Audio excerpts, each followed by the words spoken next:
बहन का फोन आया है कि इतने साल बाद परदेश से आया है और मेरे बच्चे के हाथ पर 100 रुपल्ली रख कर गया है। मेरे हाथ में किसकी कहानी है नहीं पता, लेकिन जिसकी भी कहानी है ना, दिल रोने लगा ये सुनकर।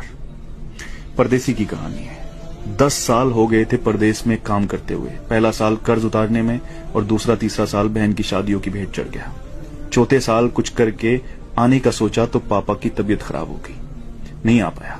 यहां तक कि पापा दुनिया छोड़कर चले गए तब भी नहीं आ पाया। बूढ़ी माँ घर में अकेली थी। आने का सोचा लेकिन कोई बचत नहीं थी, तो फिर परदेश से हिम्मत नहीं हुई कि इतने साल परदेश में रहकर खाली हाथ कैसे जाऊं। लेकिन माँ की जिद और बहनों ने कहा कि भाई आ जाओ, हमें कुछ नहीं चाहिए, बस आ जाओ कहा तो हिम्मत बढ़ी। कुछ उधार लिया, कुछ पास था जिससे टिकट करवाया और वापस ये सोचकर आ गया कि अब कोई बड़ी जिम्मेदारी तो है नहीं, यहीं पे कुछ कर लेंगे।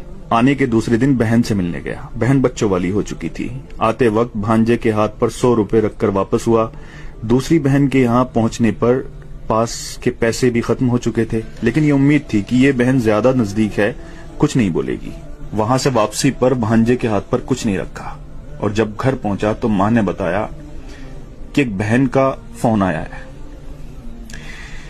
बहुत बड़ा दिल चाहिए यार ये सुनने के लिए।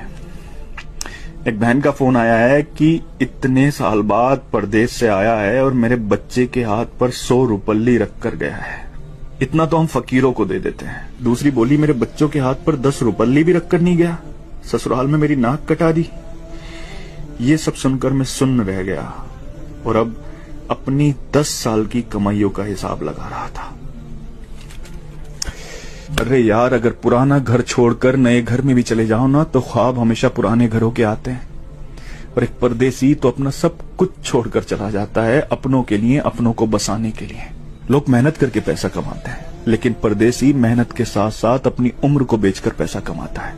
किसी खुशियों में नहीं आ पाता, किसी की मैयत में नहीं आ पाता। सच पूछो तो हमारे सीने में दिल किस तरफ है ना, ये एक परदेसी ही बता सकता है। क्योंकि जब वो अपनों को छोड़कर जाता है ना तो सीने में वही तकलीफ होती है जहां दिल होता है। जुल्म नहीं करते अपने लोग ये कहकर कि तुमने परदेश में रहकर हमारे लिए किया ही क्या है। अरे कसम खुदा की, अगर तुम्हें एहसास हो जाए, अंदाजा लग जाए ना कि उसने परदेश में रहकर तुम्हारे लिए क्या किया है, तो इस जबान को कटवाना पसंद करोगे, लेकिन कभी उसकी कुर्बानियों के खिलाफ बोलना पसंद नहीं करोगे। सच कहते हैं जिसका दर्द होता है उसकी तकलीफ को सिर्फ वही समझता है। परदेसी का दर्द सिर्फ वही समझ सकता है जिसने अपनों के लिए अपना घर छोड़ा हो।